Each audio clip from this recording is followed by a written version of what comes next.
I think I'm with Willie. Do I get Willie? Yeah. Oh, Willie? Okay. Hey, Hi. Chuck the Movie Guy. How are you? Now, something happened between season 2 and season 1. Did they figure out how funny you were?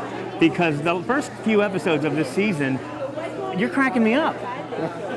Is that intentional? Does that mean that I wasn't cracking you up last season? No. I mean, I feel terrible. I find you amused. No, it's just that it seems like the character is they're throwing. He's just funnier and more comedy. But it's been a natural progression in terms of basically how much the FBI could use Mozzie. Right. And as Peter.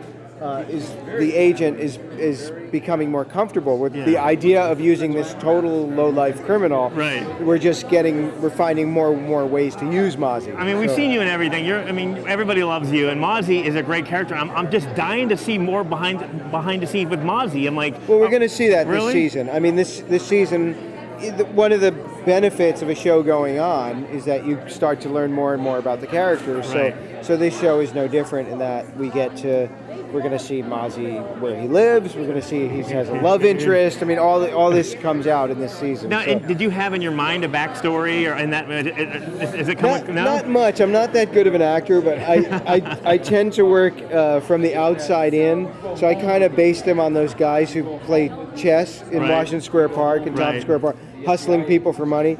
I mean, they're clean, but they look like homeless people.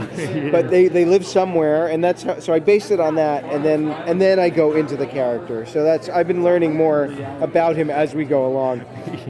No, you don't get any input though in that. So obviously it's all. We do get input. Really? We're really collaborative. We've been really lucky with Jeff Easton, our creator, and all the writers. We get to talk to them all the time.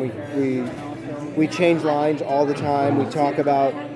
I'm playing the character. I really think he should say this, and it's never a problem. We all work on this together. Now, you're shooting on location, or? Yeah, we shoot. I'd say 70% Is location. that refreshing than being in a studio? It's great. I love being on location because it's one of the reasons I enjoy doing television is it's different all the time. Movies, I like making movies, but it's very slow. TV is always on the move, and when nowhere is that more obvious than when you're on location. It's like, oh, where are we shooting today? I've never been to this building. I don't know what, oh, I've walked by this street 5 million times. I've never noticed this building, and that's where we're shooting today. It's pretty cool. Now, I love all the shows on USA Network. I think the slogan about the characters, I really think, is what make it. Is that, as an actor, or are you just, is that matter to you to have a character that works? And well, it's a great thing, and they're not, we live in a world of advertising, so it seems like it's just a slogan, but they actually do mean it. So when they say characters welcome, that's why it's so collaborative. It comes from the characters, and the characters translates to the actors. Right. So it's like the actors get to create, and it's the most collaborative place I've ever worked. I've worked at a couple networks before. So now, besides being a thief, does he have any talent, like maybe playing a piano or something? Are we going to see anything coming up? He knows a good glass of wine. I'll tell you that. We see him. For some reason, we see him drinking a lot of wine this season. So maybe we'll deal with him getting into a 12-step program, hopefully, before it's too late. Yeah. Well, huge fan of the show. Thank you so much. Well, thank you. Enjoy it. All right, thank you.